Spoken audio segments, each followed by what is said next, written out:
And now on Tucson Business Radio, let's find out how to be healthy, wealthy, and wise with your host, Karen Fisher. Well, good afternoon, everyone, and welcome to today's show for, can you even believe it? It is September the 24th of 2020. It just is so bizarre to me. I feel like I feel like it has been the fastest year and the slowest year all at the same time. You are listening to Healthy, Wealthy, and Wise. I am your hostess, Karen M. Fisher, and we are broadcasting remotely, actually, for Tucson Business RadioX. So I have an amazing friend and a very, very dear guest with me today, and we're going to have a lot of fun. I'd like to introduce to you Jami Amidon. Can you say hi? Hey, guys. So she is here, and she's actually joining us. I just love, some of the things that have been bad about technology has actually also been what's best about technology, because it would have been hard for Jami to get on a plane and come and be at the Tucson studio. But she's here from the Carolinas, North Carolina. And by the way, just real quick, Jami, are you getting hit with those storms that... Actually, no, they're passing us over, which is awesome. So it happens a little bit more to the west of us. So okay. Well, thank goodness, because I get anything that's outside of Arizona, and I just think it's just there. It's east, right? Everything is east. So I just want to acknowledge you for the contribution you are for people's, just winning, for people just winning. You have always been that. I've known you for many, many years, and I just really appreciate it. Well, right back at you. And so I want to tell my guests, who are my listeners, if you will, who we have as my guests. And I want to give, and this I really love just as far as information, but I want you to understand who Jami is. And so first of all, she is an intuitive, innovative, creative. She's a real estate professional, but she's does so much more. She brings joy and peace to mind for the really sometimes stressful business of home buying and selling. And behind the scenes, now you moved to, they've said that your real estate career formally started in 2001, and there'll be some other information as far as the bio. But so you have done a little bit of everything. You have owned a home accessory boutique in Tucson, and you also launched a very, very popular coaching program in Tucson. So when did you actually, remind us as far as the date that you actually abandoned Tucson and went to North Carolina? February 26, 2016. Okay, you're actually... I love the people in Arizona. I love the people. I didn't so much love the centipedes and scorpions and rattlesnakes. I was like ready to leave the desert and move to a place where we have seasons, but I do miss the people, and I have a lot of, still connections there. So. Yeah. So what first brought you to Tucson? Oh gosh, Karen, don't ask me that. I already did. That is a long, long story, but the bottom line was, I just really believe I was supposed to be in Tucson. It was like a divine assignment to be in Tucson, and I learned a lot about myself. It was the beginning of a lot of self-discovery, and just a really great time with some challenges, absolutely no doubt, but those challenges are what refined and brought the new mindset, the new opportunities that have now come to fruition for my life. So do something. Well, I just think it's amazing. And there's several things that, just in terms of some of the things that you've done throughout your career, just a little bit of the history is that you are an entrepreneur at heart. Yes, you are a real estate professional, but at your heart of hearts, in all areas, you are an entrepreneur. And I think real estate really is a good piece for that, because, the thing is within real estate, I remember somebody once saying that, the greatest thing about real estate is that you get to pick your own hours. But what they failed to say was, which 20 of the 24 hours do you want to work today, right? Okay. The bottom line is I love people. And I love creating new things. And I noticed that, as a history, everything kind of wrapped around home. I love home. I just love that when people find that, their eyes light up when they walk into the perfect home, that you know it's the one for them, and then how they're going to express themselves in it and through the process of it. They're building a life in that place, and I am about people and building great lives, just like you are. So I just, it's a perfect extension of everything I've ever done. Well, and it definitely is. And I think that's a great way of saying it, is as far as an extension, because you've helped people in terms of, you've got a real creativity for interior design, and you've also got a very specific creativity for being able to help people cut through the crap, if you will. In other words, the thing is, as far as with people with homes, and I know there's another side of it is that you sat in my chair for a while on the home lending side of things, as far as that. And it's funny because as you know, I was a realtor from 1983 until 2000. And I remember a dear friend of mine, a mentor and a coach, he finally said, "Why are you a real estate agent? You hate to drive." And it's like, well, you're right. But when I started in real estate, interest rates were 16%.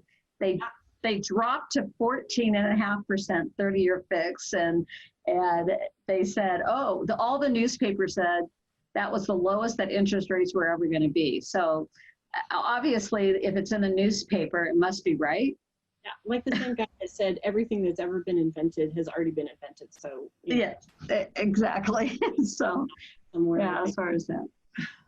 So let's talk about some very specific things, because the what's happening within the real estate and finance market, it is the one bright spot in our nation's economy.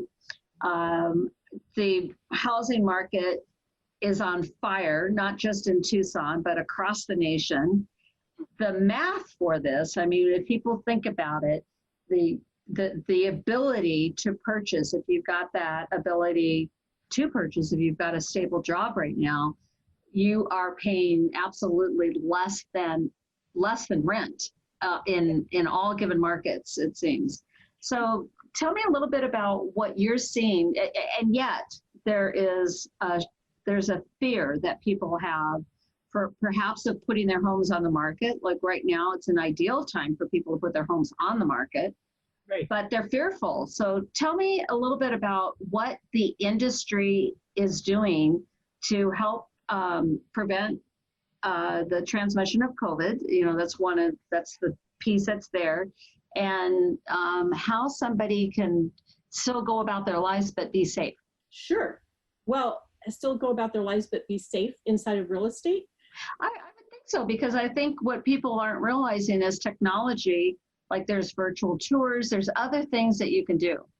Well, we have moved and happily to our buyer consultations online. It's just so easy to do. People are spending more time online searching for their homes anyway.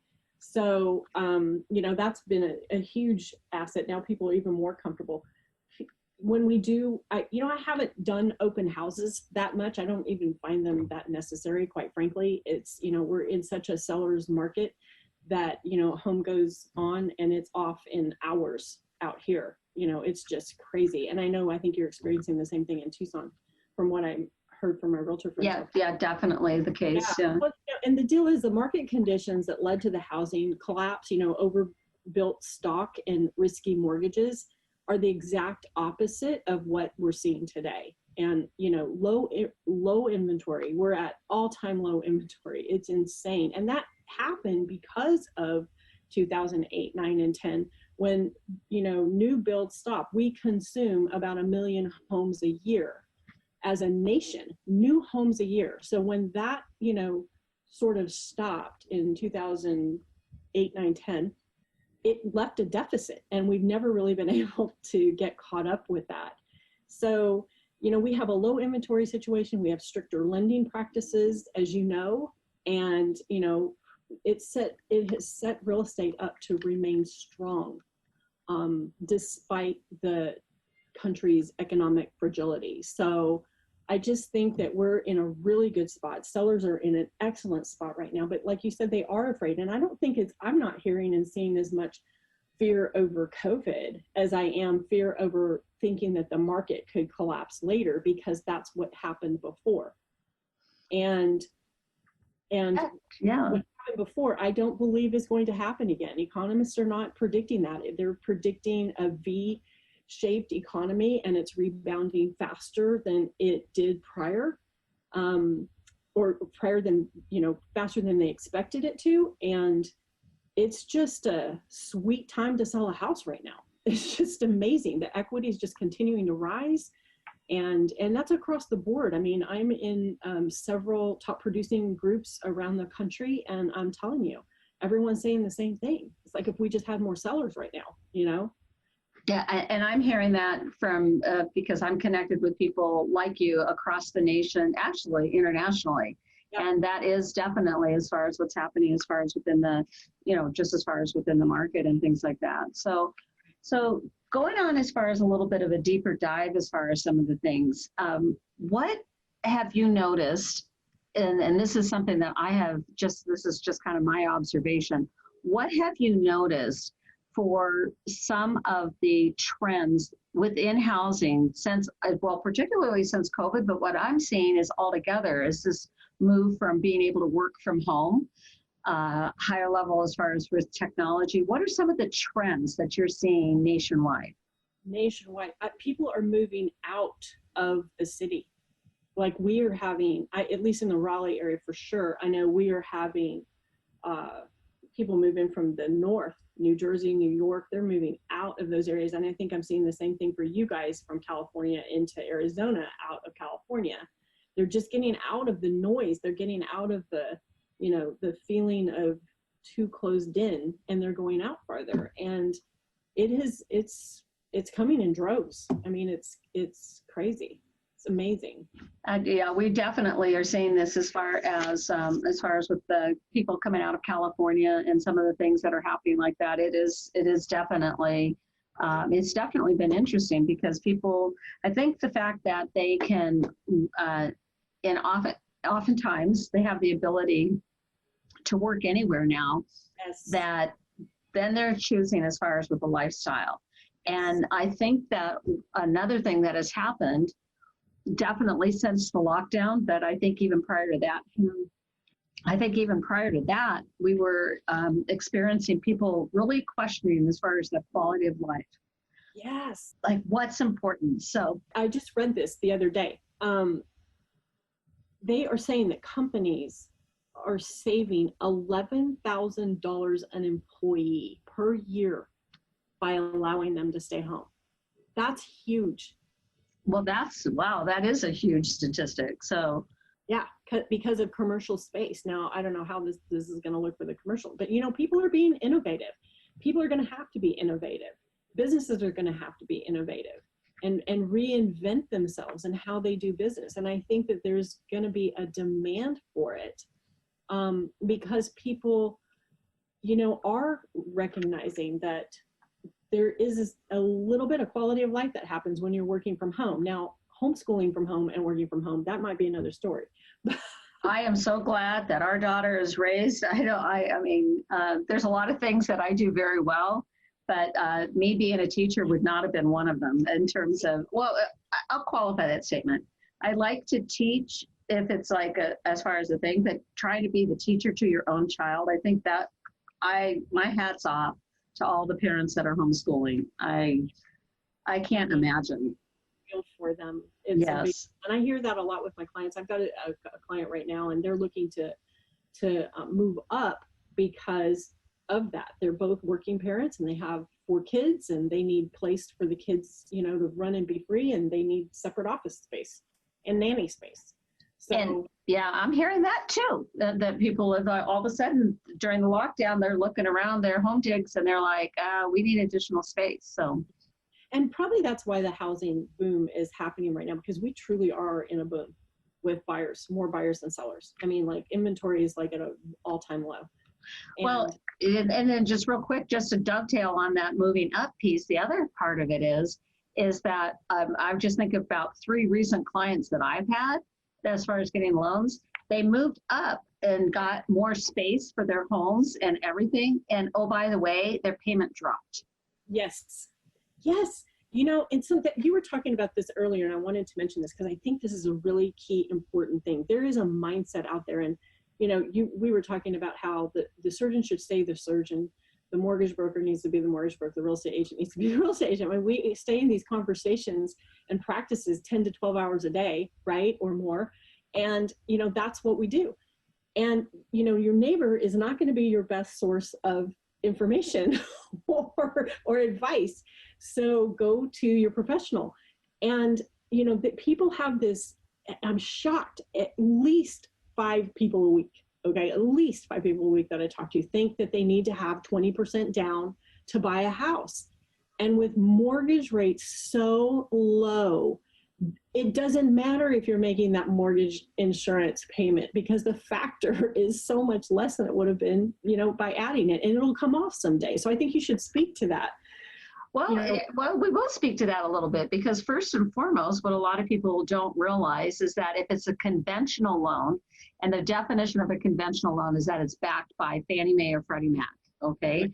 The very definition of a conventional loan, if you are a first-time home buyer or if you're within a certain income bracket, it's 3% down. It's less than FHA, it's 3% down. And then plain vanilla, if you're purchasing a home and it's conventional, it's 5% down.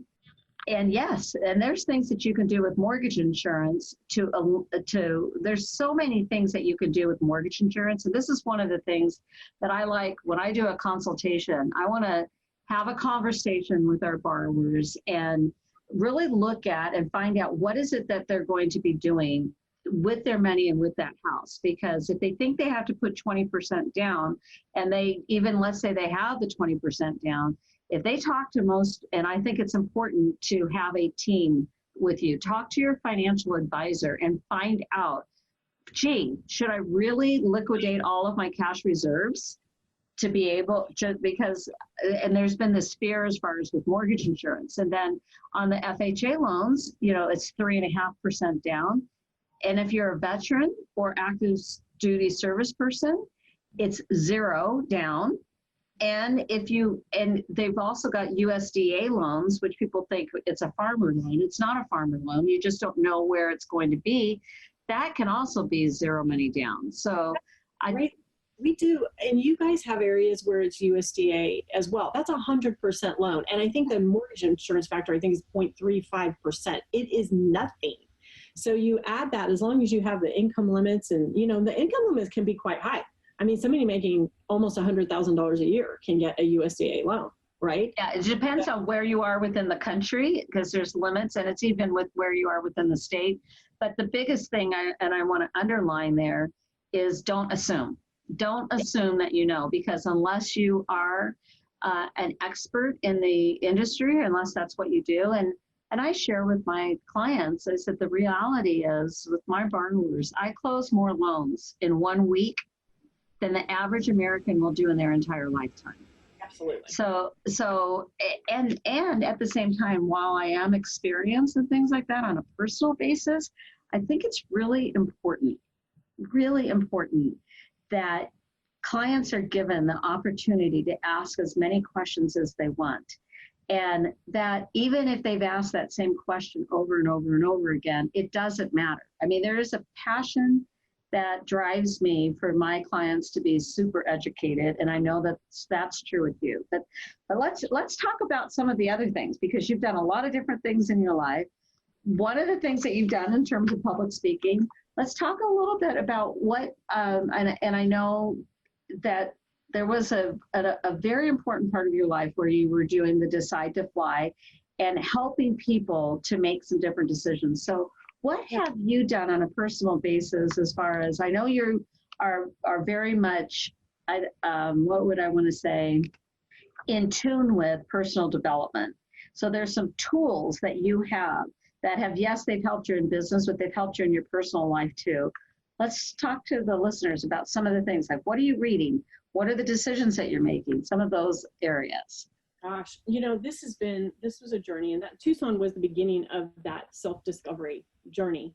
And, that was the time in my life that I kept saying, there's got to be more. There's got to be more. Where is it? What is it? How do I find it? And it's the question that I think that if you stay in the question, it's better than actually finding the answer, because in the question, layers of discovery happen. And, I was very fortunate. It's probably to date my largest investment every year that I make is in personal and professional development. And I have mentors across the country. They're just amazing, phenomenal, extraordinary people. And to have someone who can pour into you from their experiences it just shortcuts everything. It lets their hindsight be your foresight. And so there's so much power in collaboration and connection. And, out of that results creativity. We all have different personalities. My personality is one that I like to invent things. I like to create things. I like to be fresh, which is, I think, why I love real estate so much, because I'm working with new clients every single time, right? And I still have the other clients, old clients that I can be friends with. But, it's an amazingly important part of being successful, is to invest in yourself in personal and professional development, and not just development, but discovery, because that's where that transformation happens. Breakthroughs happen in a moment, but transformation happens over a period of time. Oh, I want you to repeat that again. That's huge. Breakthroughs happen in a moment, but transformation happens over a long period of time. And you don't even realize you've had it until you're able to turn around, look back and go, wow, I am not the same person I was last year, last week, whatever, 5 years ago. I am a new being today because of this process of constantly allowing myself to be in the question of where's more, right? There's more. We're created to live our fullest, greatest, most powerful expression of life. And we let the distraction, all of the things that are external to us, just, squash that gift that only you and God know what it is, That is so well stated. And I think that what has happened this year with the shutdown of, and everything that's happened with COVID, that was like you said, a breakthrough like that. I already have a mentor and a friend of mine who says that all breakthroughs are preceded by a breakdown.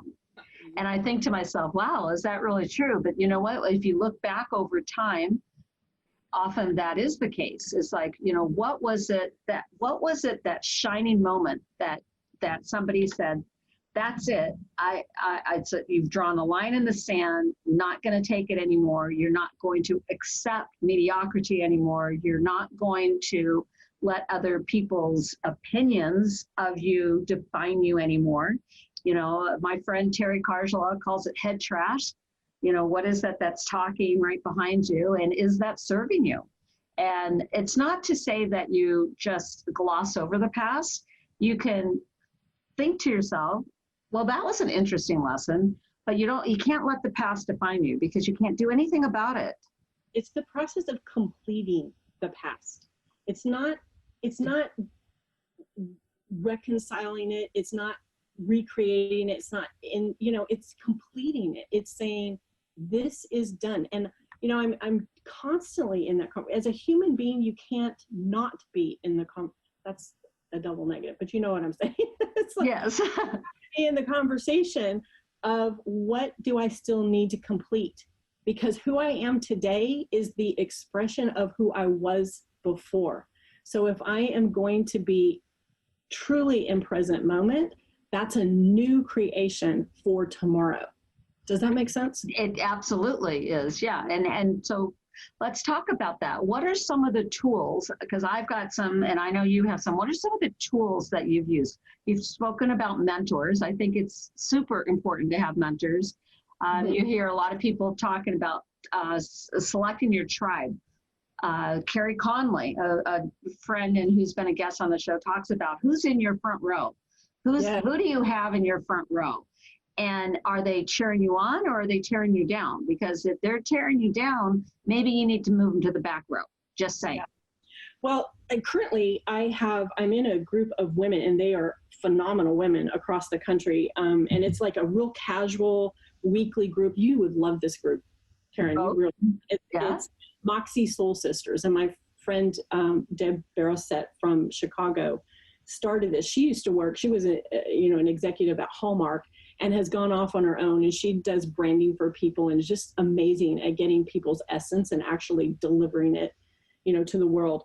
But we get together every Tuesday night, and we do that for a period of X number of weeks. And she just leads us through these real soul probing questions, and it's a small group, 12 women, and it's a structured situation. And that has been enlightening because the women there are, powerfully successful. And, just that deep conversation of what it takes to be that in the world and yet still be satisfied with life in general is awesome. I also have a mentor who's up in Scottsdale, as a matter of fact. His name is Jeff Wilmore, and that man has led transformation for thousands and thousands of people around the world over 20 years. He's one of the most brilliant people I've ever met in my life. And how did you get connected with Jeff? Jeff, that was a connection. I have done some work with the Landmark Forum, and people have good things to say about it, bad things to say about it, but for me, that was a truly powerful technique for quieting my mind. All of the you were talking about, that noise that you have internally, like they have a process that allows your system 2 brain to be engaged. We operated a system 1 brain. If you've ever read the book Thinking Fast and Slow by Daniel Kahneman, he explains this. This book is like chewing on leather, no kidding. But it's really great about, how we, in order to interrupt those neural pathways that exist, we have got to engage the system 2 brain, the brain that causes you to think. And we operate at a level of status quo. We don't realize that we had to teach ourselves how to brush our teeth, and then we just put it on autopilot. We do that with so many areas of our lives, and that's not where transformation lives. Transformation lives in that thinking part of your brain. Well, and I think that that's really important, and I want to delve into that a little bit more. But I do want to, just as far as the plug, this is Karen Fisher, and I am your hostess of the podcasted radio show, Healthy, Wealthy, and Wise. We are broadcasting remotely. This is on Tucson Business RadioX. Hopefully next month we will be in the studio. That is we've got a live studio, and God willing, that's where we'll be next month.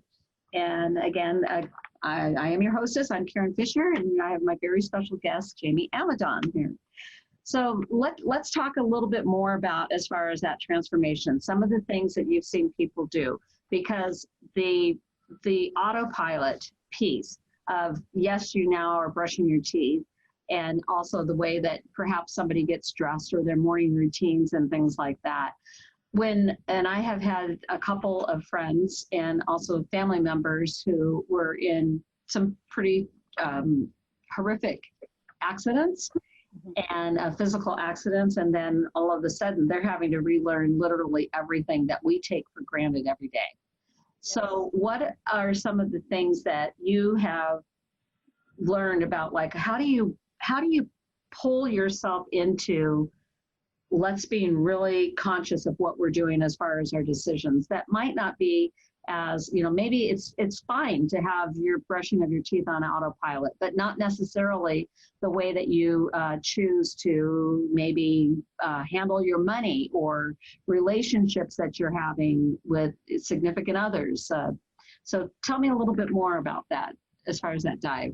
People make change when when the pain becomes greater than the fear of change, right? You've heard that before. And, transformation there's some key elements to it. One of them is time, recurrence, and environment. That's how transformation it takes time to have transformation, and it takes recurrence. Like, you have to practice things that work, that interruption, that conversation. You have to put yourself in conversations that are going to pull for your greatness rather than pull for the negativity in your life. Like that crabs in a bucket theory, where, you throw a bunch of crabs in a bucket, none of the crabs are going to let the other get out. Like, if one thinks they might have access to a way out, the other ones are going to pull them back down, and they all die together. And so the environment piece of that is huge. You've got to put yourself in a mindset, like, don't watch TV before you go to bed at night. That's crazy. Read a book for 15 minutes that is going to contribute to your mind, your subconscious, when the subconscious is most active just before you go to sleep. Put that information in there. I will find myself asking, questions about things I want to solve, problems I want to solve. I'll ask myself those questions just before I go to bed, sleep, so I know my subconscious mind can offer me the solution, because it's there. That is a great tool. One of the things that I do, and this is I love some of the tips. One of the things that I think is really awesome is just as far as that gratitude. I've had through the years several gratitude journals. The one that I was introduced to recently, which I'll show you a picture of it, and it's by Danielle Delgado. And here's, you can see that I choose joy. And this has been really fun, because she challenges you to write a list of 10 things that you're grateful for. Today, 3 different goals, 3 things that you're focusing on. And then this is a really great thing, and this is what I would love all of our listeners, because you could do this at any given time, is to jot down things. It says, I'm ready to implement what I've learned today. And I love that, because I'm ready to implement what I've learned today. Having a growth mindset versus a fixed mindset, I really believe that is why some people are just frozen in time and devastated for what's happening during the pandemic. Mm-hmm. And while others, I'm here to tell you, there are people that I know that for the first time in their lives, they're breaking $1 million a year in income. It's already happening. Yeah. It was like, and what you think about it. And because reality is this chair I'm sitting in. Reality is the table I have my hands on. Everything else is what I think about it. It's a story, right? And so you asked me, how do you get on this journey? I think you asked me that. Yes, I did. It is that breakdown. It's almost looking for the opportunity for a breakdown so that you can work yourself through it, or get help working through it, get coaching, do whatever. I've coached women across the country, and it is powerful when they recognize the underlying story that they have been carrying with them as a truth for their whole lives. And it usually happens at the age of between 3 and 5, and then again in middle school, and then again just before you're, launching your career, getting out of college. There are some things that we make up about ourselves and our environment and the people around us. And we take that on as a truth. And the reality is, it's not the truth at all. We collapse what happened with what we make it mean, and we can no longer see what happened, right? Exactly. And so tell me, because I know you've done a lot of mentoring and a lot of coaching, particularly of women, are there any common themes that you've seen? Yeah. Like, is there something that kind of runs through it? Oh yeah, the same issue. I'm not good enough. Like, that's the running theme, is I'm not good enough. And there's my evidence for it. And it's a different evidence for every person, but that's what the common message is to themselves, is I'm not good enough. And either they're overcoming it with being super productive, heavy producers, or they isolate and they don't use their voice, or they don't reach their full potential, they hold back. all kinds of stuff. It's the same woman in a different body. In a different body. So it happens, you're saying sometimes it happens that first time, it happens between 3 and 5. What do you think's going on with most of our parenting maybe at that time that, like I would not wish that for my daughter at all? Well, I don't think you can stop it because it's a human thing. It's just a human existence. It just is how our brain is designed to operate. I think between the ages of 3 and 5, and I'm not a psychologist, okay, so I want to just say that. Okay, yeah, that's okay, yeah. I think that between the ages of 3 and 5, we're starting to explore the world. We're starting to get in touch with, oh, wow, I'm a part of a bigger thing. Who am I as a part of a bigger thing, right? Because we've been so into our family during the time before, the age of 3 to 5. And then we start to look out and go, there's kids in school now. I'm out in the world a little bit. I'm noticing more. Who am I in that world? And then the middle school age is, what do other people think of me in the world? And then the college age is, what am I supposed to do with my life in the world, right? And that choice is where people get to. Usually it's around the age of, 40. I want to say that I've seen in the women that I've coached, 40 to 45 big time, because they're like, I have been doing this and now I'm burnt out. I don't like my life. How do I change this? What do I need to do? And it is a process. It is a process. It's not something you can just like attach a whole bunch of to-dos to. It's a lot of questions. And it's a lot of discovery. So it's not a to-do list, Well, I think that's huge to explain that as far as not a to-do list. And if you think about one of the brightest minds of our century, if you will, is Albert Einstein. And he talked about if he was given a problem, he'd spent 95% of the time, and I'm misquoting him, but it's something like 95% of the time asking the question, and then that 5% of the time solving it. So yeah. What are some questions that you think that is a good place to start? Because for some people, there are people that are at all different levels of their journey. Some people have just an incredible, they've been exposed to some personal development, some mentors, lots of that success, that high level thinking. And some people are just discovering this, like this could be the very first time that they're ever hearing about any type of a mentor or any type of way of doing things other than the way that they've always done it. Yeah, I guess so. Gosh, you've stumped me because it is such a level of, I think you have to be introduced to the Brene Brown is a great, introduction, I think, to asking the questions like, what is my purpose? What is my calling? And I think that's really the underlying question is, what is my calling and how do I find it? And one of the greatest encouraging statements I've ever heard from one of my mentors years ago was, you can never walk towards your greatness. Like, it's not outside there. It's not out in life.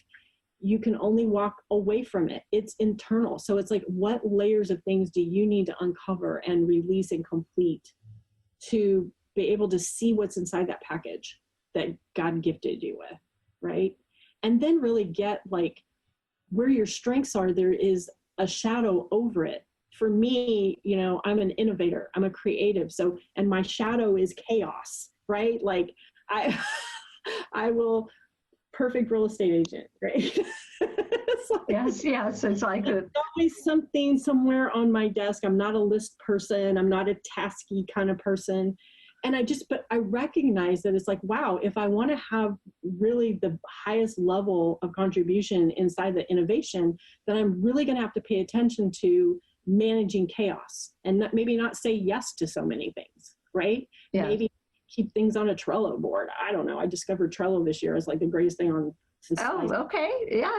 I know a couple of people have used it. I have not used it. Now I happen to be, and it's funny how you can have two people that we are both on this bigger journey as far as information.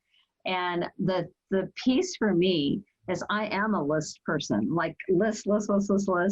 I'm a numbers person. I mean, things are so I am such a detail oriented person that stuff just jumps out at me.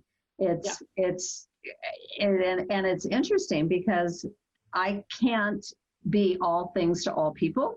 And so I have to make sure that I've got a team that supports me. But those people, as far as the team that supports me, there's a couple of things. I mean, it's like nails on a chalkboard when I see, and it may have been because my mother was an English teacher, but maybe more importantly, just because of the way I'm hardwired, that when I see people misusing the way they spell your, and yours, or theirs, and theirs, I'm just like, oh my gosh. It's definitely interesting. And what you just said, team, because that's what I was thinking, like, how do I manage, my life? And it's with a team. It's with people who are good at what they do and good at what I'm not good at, right? I want to be able to shine my light where I shine my light the best for my clients, just like you do, which is why I send you business. Well, thank you. All the way across the country, lots of referrals. I love it. Yes. That's what I love about this industry is like, people know good people, right? Good people know good people. So there is business around the country for everyone. But it's a big deal to have people who really support you and they're loving what they do in their life, right? And really loving what they do. So that's one of the things that I think is really cool about your your journey as far as a realtor is how passionate you are about. You are passionate about taking care of people, and you're passionate about people being taken care of. Like Katie bar the door, if you find out that somebody has, like, let's say you refer them to a subcontractor of some kind. If they don't do a good job, that subcontractor is going to have to answer to you, just like they have to answer to me. Girl, absolutely, because my word is that these people would get what they asked, right? Yes. And I put my word to that, then by golly, I'm accountable for it happening, Yeah, so for sure. So I want to ask a couple of other fun questions. Okay. Because I know you talk about a lot that's on your plate. So how is it that you're doing everything that you want to do and yet you still have a very high quality of life? What is it? What are some of those tools or some of the things that are making that happen for you? Team, like we said, it's team. Like my real estate team is so competent behind me that I really am allowed to focus on my people and really have that listening for what it is they're looking for, how their life operates, what's going to serve them in their space, because everything is going to come from that environment that they're moving their family into. It's a big deal. It's not just gray walls or white cabinets, It's like, it's a big deal. So I get to focus on that and, connect people to what it is that they need, and my team handles all of the other stuff. So how did you start building your team, and who was your first hire? My first hire was a transaction coordinator, obviously, because that's why I don't do mortgages anymore. I don't enjoy those kinds of details. And I just admire those of you who do, because we need you badly. But, the first ones, so it was all the stuff that I just didn't like to do, that bogged me down, that made me feel stressed. Those were the ones I hired first. So we have, and everybody does, now we have a pricing consultant who goes out and they just, look at the numbers and, do a whole presentation. We have stagers, we have, I'm getting ready to hire a new VA they're actually from Chicago. And a VA meaning virtual assistant. Yes, but it's a different one because I've had some really poor virtual assistants. And this one I'm excited about. It's a match. They do a lot of personality test matching. So somebody who works well with you, because frankly, I'm not a great teacher, I don't have the patience for it. So yeah, well, and I've jokingly said on a personal basis, as I do it's hard for me to be a manager. I do supreme dictator for life very well, but to be a manager, it's a little bit of a problem. But and so one of the things that was a gift that I've learned, one of my mentors, mutual mentor, is Sandra Yancey, who is the founder of eWomen Network. She talks very extensively about having standard operating procedures, and has given some tools as far as, what is that SOP? So once you have, because you could have a great person. I mean, they could just be amazing and you can work really, really well together, and things can change. That is that part that's just called life, where, and to go through that training process again. And so with the standard operating procedures, and I've got some tools for my listeners, just some forms and things like that, is to basically document everything that you do. And, there's some companies that do, besides real estate and mortgage, that do some really great jobs of that.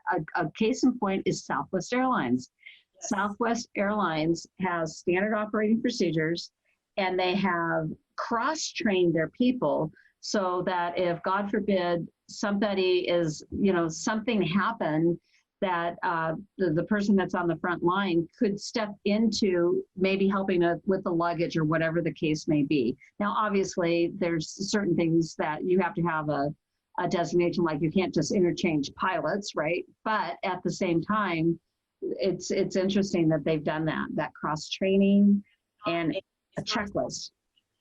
And my husband worked for Southwest. I don't know if you remember that or not. Oh, that's right. Yeah. He retired from Southwest as a pilot. But what happens when you have those structures and processes and written down is it's scalable. So you can literally take chapters out of that operating manual and delegate and deploy, your team. And just, I'd say probably the number one thing, we're getting off track here, but it's hire the right person. And there is an index that I highly recommend. It's called Kolbe Index, KOLBE.com. Yeah, repeat that again. KOLBE.com. Okay. And that will match you up with the right personality, with the right skill. For instance, you can say, hey, I need a transaction coordinator, and this person needs to do X, Y, Z. This is the personality they need to have. This is, the skill level they need to have, the temperament. And that test will find that exact number that matches to that skill level. And it will also match to your working style. So who you are in your testing. It's phenomenal. It's the best money ever spent, ever. That is really cool. One of the things that I like about that, as far as some of the information, as far as the, the very different, like being able to pass that, some disc testing is things like that. Predictive index is another type of thing. But the one thing that where a lot of people make mistakes, and a lot of our listeners on the shows, they have all types of different businesses. They're entrepreneurs. One of the mistakes that they make is they'll sometimes hire somebody just like them. And so if you hire somebody just like me, or you hire somebody just like you, instead of solving the issue, you've now just doubled your problems. That's a big issue. So I love this question that just a little conversation that we've had, is that what would you say is the number one enemy to the success of anything that a business, or it could be business or personal? What's that number one enemy that you hear or see? How you think, like thinking that that it is a certain way and that's just the way it is. There's a good friend of ours that just passed away, Jen Adams, God bless her heart. And she said something to me several years ago, and I've never forgotten it. She said, my rut is comfortably furnished, and I like it like that. So she was challenging herself in a couple of things, but she said, I've just discovered my rut is comfortably furnished, and I like it there. And I'm like, oh, don't we all have a rut that's comfortably furnished that we like, right? Yes, so we're in that rut, yeah. Think like there is no box, because there is no box to be outside of. There is only possibility, and possibility only exists when you have the space to allow it to exist. Oh, you know what? You are exactly right. And right as you're saying this about the box, one of my mentors from years ago back, I first met him in 1992, is a gentleman by the name of Joe Stump. And Joe, I can just picture, right as you said about the box, I can picture Joe being on stage, and he's got this giant box that he put on his head, this giant box on his head, and he's showing how you get out of the box. But then, and this is the key thing to what he talked about, all of a sudden, he jumped into a bigger box. Yeah. And so what has happened with people is that they may have a breakthrough in one area, or they may have a breakthrough in a lot of areas of their lives, but that doesn't mean that they've expanded all the way to everything that is possible. And then to ask yourself the questions of what else is possible? What else is possible? What else is possible for you? What else is possible for me? What else is possible for our society, for our, and for your, I mean, people think sometimes, which is a really funny thing, that what I do with the numbers is not a very interesting thing, or it's not warm and fuzzy. But you realize that mortgage money is the path to somebody's keys? Yeah. In most cases, because most people are not in a position to write a check to buy a house. So the pathway to somebody's keys, or with what's happening right now in the refinance market, like it could permanently set up a family for retirement, for their kids' college education, for any of the things that they've got going on. It's really, really amazing. It's true. And it's a puzzle. It's like you have to put a puzzle together, because everybody's different. Yeah.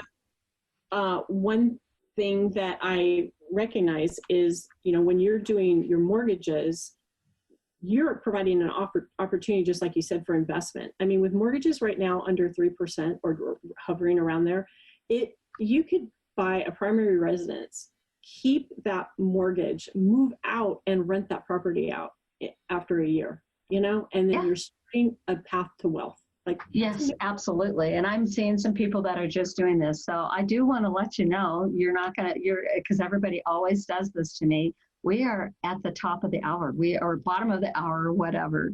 I just want to say thank you from the bottom of my heart for joining me all the way from the Carolinas. You are an amazing realtor, but I would say truthfully, whatever job you ever picked, you would just be Jami amazing. Okay. So you could do anything. And I know that you can. And I know that you love just really connecting people. So what's the best way? We'll have your information up on the website, but real quickly, if you could just give your, maybe your phone number or website where if people want to connect with you. Everything's on JamiAmidon.com, JamiAmidon.com. I love it. So I do want to, again, just thank you from the bottom of my heart for joining me, for your energy, for your passion, for helping people to take care of them. And then also just as far as that insight, so that people who are launching, many people right now, because they were forced out of a job because of COVID, they're reinventing themselves. And I'm seeing new businesses being launched right and left. I know that, they can always reach out to you or to me just for some hot tips, because we both have set up, yes, we are in professional things like that need licenses, but we've also both set up separate businesses too.